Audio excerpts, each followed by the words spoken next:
Hey everyone, welcome back to my channel. I need to start doing it like this, like really short, because I always go like this and you can't really tell.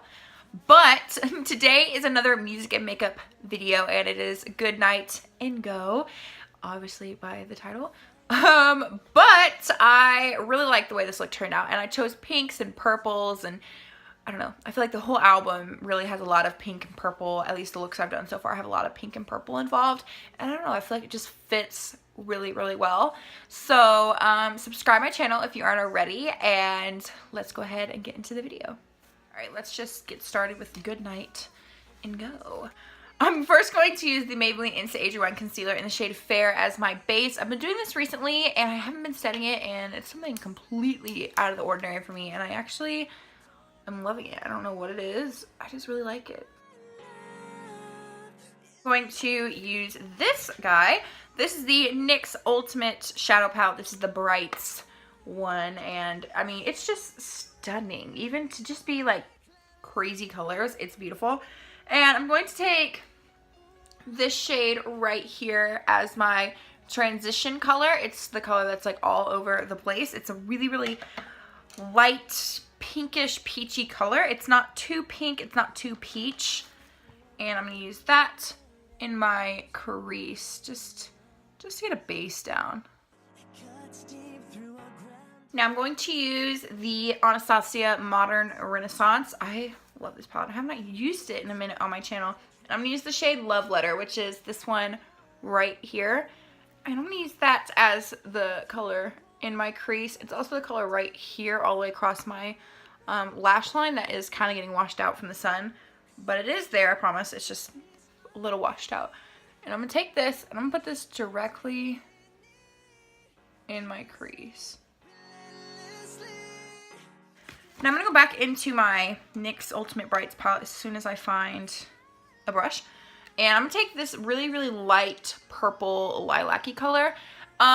This color doesn't really make that much of a difference, so if you do just want to skip this step, you completely can. I just had on my little note sheet for this look, I wanted some purple. It is there, but it's not really that noticeable because it is such a light color. I'm going to take that to blend out the edges. Now I'm going to go into a palette that I know you guys are sick of seeing, but I'm only going to use one color, so don't be too mad at me. This is the Too Faced Clover palette, and I'm only going to use the shade Love is Love, which is this pink shade right here. It's not a super hot pink, and I feel like this is like the only pink I have in my collection that's like this particular shade, so I'm going to use that color because I want it to be pink, a little bit more pink, like not just like dark purple, and I'm going to put that right in between the two. Dipping back into the Modern Renaissance, I'm going to take the shade Vermeer, which is this one right here, and I'm going to pack that all over my lid. You guys just see how pigmented that is? Take a really tiny brush that I just threw, and I'm gonna take Love Letter, and I'm actually going to connect this Love Letter line above to the one right here. So they're connected right here, and I'm gonna drag it all the way in, and you can kind of see it goes all the way in, but the Vermeer shade is so pigmented that it kind of is getting washed out by the sun. So I'm going to take this little bitty brush and connect the two. I'm going to switch back to this bigger brush in the same shade, and I'm going to darken the top one up. Back to my little bitty one, just so I can get this really precise. That's really it for the eyes. I like the way they look, but I am going to just intensify this side. We're going to moisturize our face now using the Lubriderm Daily Moisturizer, which could be a huge mistake since my face is not in the best condition right now.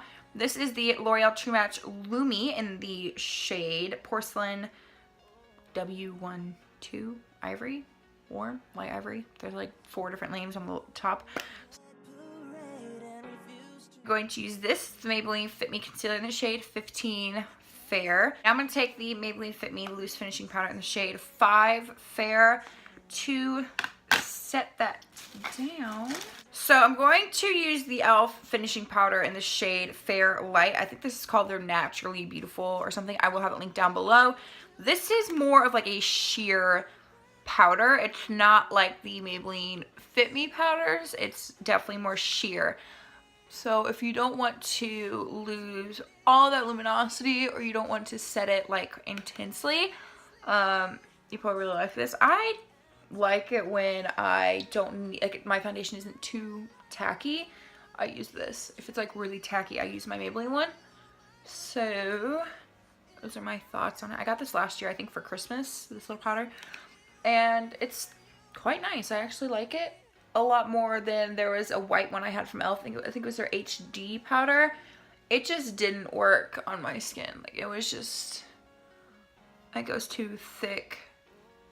I'm going to contour with this because I've been loving it again recently. This is the Wet n Wild Mega Glow Contouring Palette in Dulce de Leche. I broke this and I hit pan on the highlighter shade.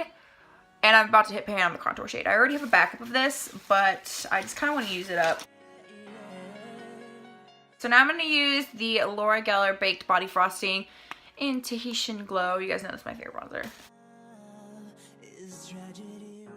I am going to take the e.l.f. Baked Blush in Peachy Cheeky. I know it's like a peachy color, but it's just so pretty and versatile. And I don't really want to just do pink because my lips are going to be pink.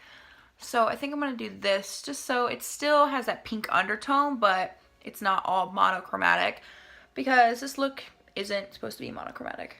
All right, I'm going to use the Wet n Wild Mega Glow Highlighting Powder in the shade Precious Petals. As soon as I find a brush, I will show it to you. Here it is, Precious Petals. This is like a rose gold shade, and that was originally what the look was supposed to be, but it's more of like a pink champagne. But I still think this highlighter will look really pretty. Lower lash line, I think I'm just going to use one or two shades. So I'm going to take Love Letter from the Modern Renaissance again, because that's kind of like the star of the show. Almost. I'm going to blend that out with this shade we used originally in the crease, because I feel like it'd make it a little bit more like the actual crease itself, instead of just being one color. I don't know why this eye looks weird today. I think it's that concealer. I can't find the brush I normally use to highlight my inner corner, so I'm just going to use this one. And I'm going to use the shade Tempera, which is this one right here. I love this shade on the inner corner. It's beautiful. Use the Merle Norman Earthy Soft Touch Eye Pencil. This is really, really nice and very pigmented. And I don't want to use a black, so I'm just going to use this. It's a dark plummy purple. So I'm going to use the, I have an eye itch, the Smashbox Full Exposure Mascara on my top lashes, and the Laura Geller Glam Lash Dramatic Volumizing Mascara on my lower lashes. For lips, I'm going to use the NYX Soft Matte Lip Cream in the shade Antwerp. These are so good. Is mine empty? I think it might be empty. It looks really empty. Okay, no, it's not empty. And that is it for Goodnight and Go. I really hope you liked it. Yeah, it's really close to what I had in mind. I think it's really pretty, and you can wear this all the time, which is nice. I don't know. I really like it. My brain's complete mush. So subscribe to my channel if you aren't already, and I will see you in my next video.